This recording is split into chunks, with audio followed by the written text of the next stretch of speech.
Rivals 2 can be a bit challenging for newer players. The one thing I hear every time I sit down with someone new is recovering can be so hard, or this character's recovery is so bad, when in reality, Rivals 2's recovery system is super easy to learn, even though it is a little bit different compared to other platform fighters. To start, let's break down each tool you have in your kit to help you recover.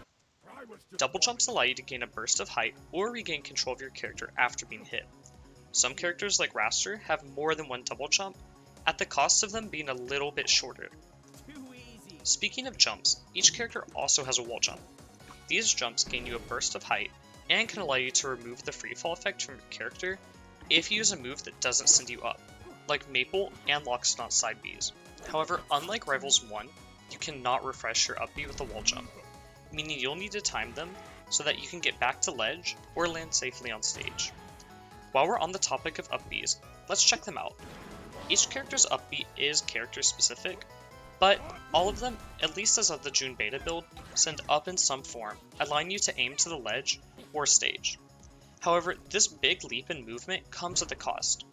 After pressing your up B, you lose all your action ability in the air, putting you into the state we touched on earlier, Freefall.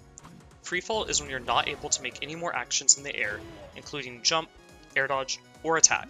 However, you can always use your character's drift and fast fall while in this state, meaning that if you do get put into freefall above the stage, it's not all over just yet, but if you're below the ledge, normally there's not a great chance of coming back. There's one last universal recovery mechanic that I haven't touched on yet, being air dodge. Air dodges are little bursts of movement that give you invincibility throughout them, but have a touch of lag at the end of them. This makes them good for sneaking past opponents looking to hit you further off stage, but due to the laggy nature of them, they're not great to get a follow-up on their attacks with, unless your opponent really overshoots. Unlike Smash Bros, air dodges and Rivals allow you to maintain height during the lag period, meaning you do gain height or horizontal distance with them, which helps some characters that have shorter or more limited up Bs, like Fleet, Clarin, or Puddleless or Kane to make it back to the stage, safe and sound. Now that we've touched on all the mechanics that allow you to recover, let's try piecing them together. Normally, my recovery routes go something like this. I'll side B to the stage, if I have one, wall jump, double jump, air dodge, and then up B, since up B is the last option you can use before going into permanent freefall.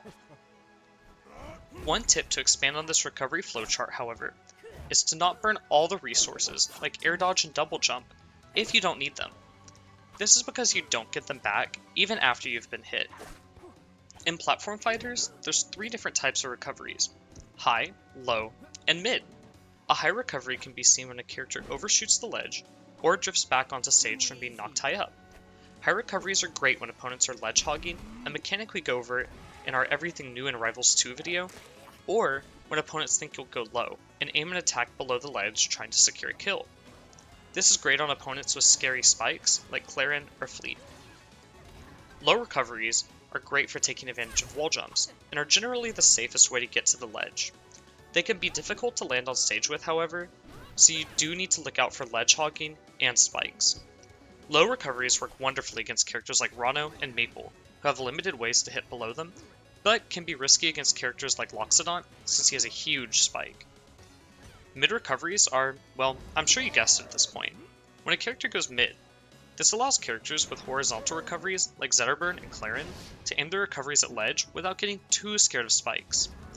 Characters with wide forward air and back airs can make these a little risky, but it's always a solid option. Lastly, let's go over a few quick tips to take full advantage of our new recovery skills. For our first tip, let's start with an easy one. Changing your recovery each time you recover, even just a little bit, can go a long ways. If a player sees you recover the same route each time, they'll catch on eventually, which can mean an early stock for them, and that's no fun for you. Try to mix it up each time, whether if that's just changing the timing, air dodging a little bit different, or drifting away from the stage just slightly, just to make your opponent change where they're aiming. Another tip is, since that there is ledge hogging in the game, be sure to be ready to overshoot the ledge if needed.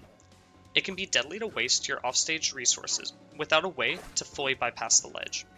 In the same sense, however, the ledge is the safest place to recover to, since landing on stage can leave you vulnerable.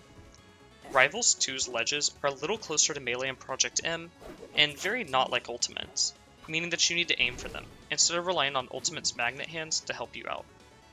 This skill comes with time and can definitely feel a little strange to ult players trying to play Rivals 2. Before we move on to some character-specific tips, let's talk about spending more time off stage. Spending time off stage isn't necessarily a bad thing, since you can bait an opponent to chase you, and a lot of times, opponents will cover the fastest and most obvious path back towards stage, or ledge. So it might be smarter to drift back slightly, or use an Airdodge to spend a bit more time near the blast zone, just to make sure you're not being hit by a future attack. Lastly, let's touch on some character-specific mechanics that are crucial for their recoveries. Raster has a side B, also known as Slipstream, which allows him to speed up while he's in it. This combined with his neutral B, when held down, can allow him to gain more height and distance than his up B would. Maple's Mark and Plant Friend Terry can both be tethered to. If you plan on going deep off stage, be sure to have one active, to guarantee an easy route back to the ledge in case of an emergency. There's a few other specific character mechanics, like the varying forms of Rondo's up B, but we'll be going over each of them in future individual character guides. With all these new tips, tricks, and ideas on recovering, you should be a master at it in no time. But hey, why stop there? We have a playlist full of Rivals 2 guides and content that we're super excited to add to as the game gets updated.